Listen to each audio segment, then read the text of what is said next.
A no-brainer. Desmos is a game changer on the SAT exam. And so today I'm going to talk to you about how to use Desmos to your advantage when it comes to solving quadratic equations. So what I'm going to do is I'm going to show you how to do it by hand and how Desmos does make life so much easier. And so what I'm going to do now is I'm going to share my screen and we're going to look at a question together. Okay, so let's kind of dive in to see what this looks like. All right, so here we have a question. It's a part two question.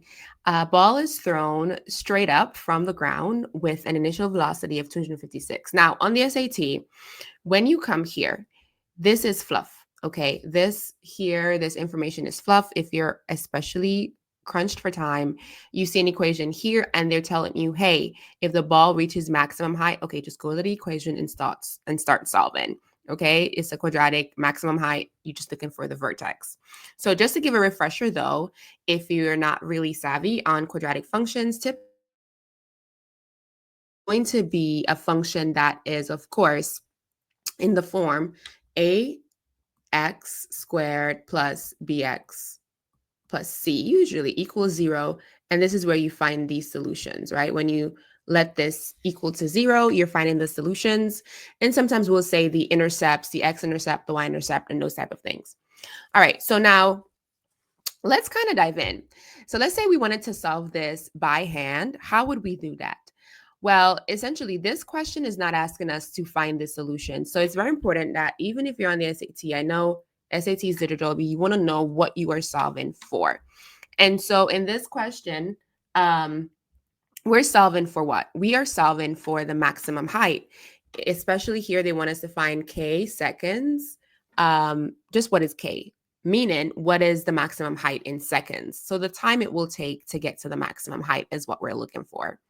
All right, so when we talk about the maximum of a quadratic or the minimum, we're looking for the vertex. And so this form is what we call the standard form. The vertex form is going to be what? A times x minus h squared plus k.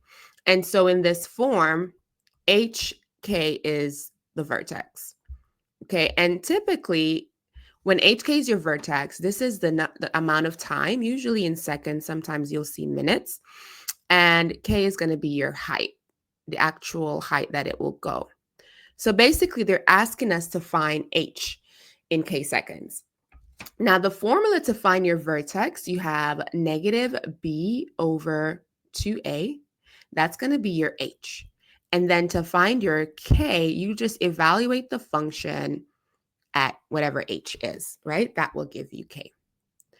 All right, so now just some backstory here. So now let's time ourselves to see how long it will take us. So I'm going to look at my timer. We're at 3:20. So let me see how long it's going to take us to actually solve this. So to find the vertex, so we're going to find what is a and those type of things. So let's look at this equation. Notice here it's backwards. And so we have to rewrite it. You don't have to, but for some of us who may not be familiar, I do suggest rewriting it in the standard form so you can know what A, B, and C are.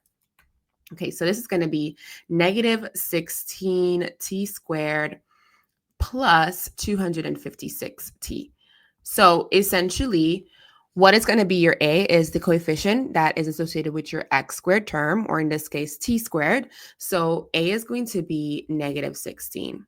And then my B is going to be whatever is associated with my x term. So it's going to be negative 256 is my B. So to find h, okay, using this information, h is going to be what? Negative b, which is here, 256. So there's no negative here, okay? And we're going to divide that by 2 times a, and in this case, a is negative 16. All right, and so 256, if we simplify this a little bit further, we have negative 256 divided by negative 32. And so if we were to, simplify this a little bit further, this will give us 8. Okay, so we got the first answer is A, 8. And so 3:20, we took up about a minute and change, maybe a minute and 10 seconds to solve the first question. Now, once you've found H, you want to now go back to find K. Now to find K, we have to plug in what we got for H into our function that we initially got. And so this is going to be H of 8. So we're going to plug in wherever we see T, we're plugging in H. Or yeah, we're plugging in 8. So this becomes negative 16 times 8 squared plus 256 times 8. Okay. And so what does this give us? This is going to give us, well, if I plug this into my Desmos calculator, this is going to be what? So negative, of course, we want to use Desmos. You're going to have it on the SAT. So we might as well use it. And so I already know that 8 squared is 64. So I don't have to type it out. So this is going to give me negative 1024. And 256, I want to do this like, it's the true thing. 256 times 8, and that's going to be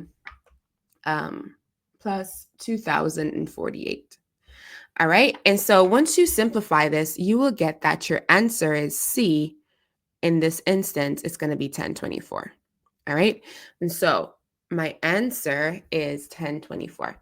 So I started the question at 3:20, 2:24, something like that, and I finished at 6:20 something. So it took me about 3 minutes, given all the jittery explaining and all that. It took me about 3 minutes to solve this question without using Desmos. So now what I want to do is to show you the power of Desmos and how it helps to increase your speed, maximize your time and your score on the SAT. So what I'm going to do is I'm going to let me hop off here so I can bring up my screens. So yeah, that took us about 3 minutes. Now, let's say we wanted to actually use Desmos. Okay, how would we use Desmos? So let me pull that up for us and reshare my screen so that we can see how this would look, okay, if we were to use Desmos. Okay, so this was my calculation before. Now, if you wanted to use Desmos to solve this question, the first thing you'll need to do, of course, is plug in your equation. So started this at 740. So let's look at this and see. Okay, so I'm going to type it in. So I have H equals 256 times T minus 16T squared. Now, what you might notice here, Desmos does not understand what H and T are. So you have to rewrite this using X and Y. So I'm going to do that. Y equals, we're going to put X here for our variable T, since that's usually what it looks like. Now, what I'm noticing here, if you look at your screen, this doesn't quite look like a parabola, right? We understand that a parabola should look something like this, right? Up or down. And if it says maximum, I seen something that looks like this, but that's not what I see.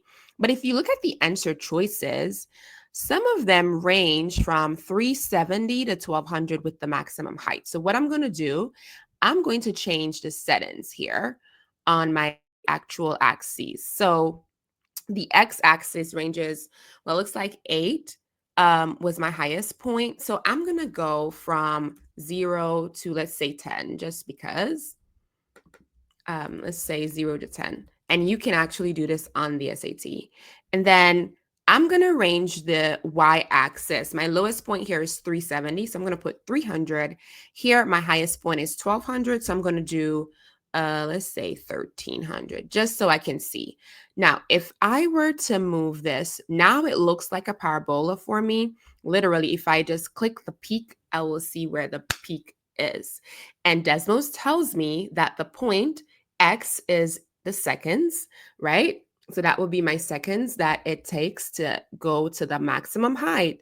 And my maximum height is, oh, it's not letting me click it again. But anyways, my maximum height at that point was 1024. Okay. So yes, not sure what's going on here, but anyways, yes. So we saw that in, so 724, I did all that, blah, blah, blah. So it took me about a minute. So half the time, right? And if you're already new to really already put it in y equals, and then the only thing that added the time for us was the axes changing, and that's very important for you to know, right? So that's why I wanted to do something like this live for you guys to see.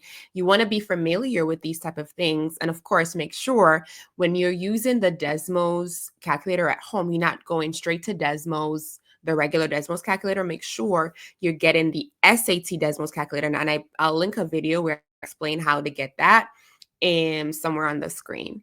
But yes, Desmos is a powerful tool. It can cut your question time in half. And so you want to utilize it, right? Utilize it because it's a powerful tool. So if you found this video helpful, insightful, do share, like, subscribe. And of course, we hope to see you next time.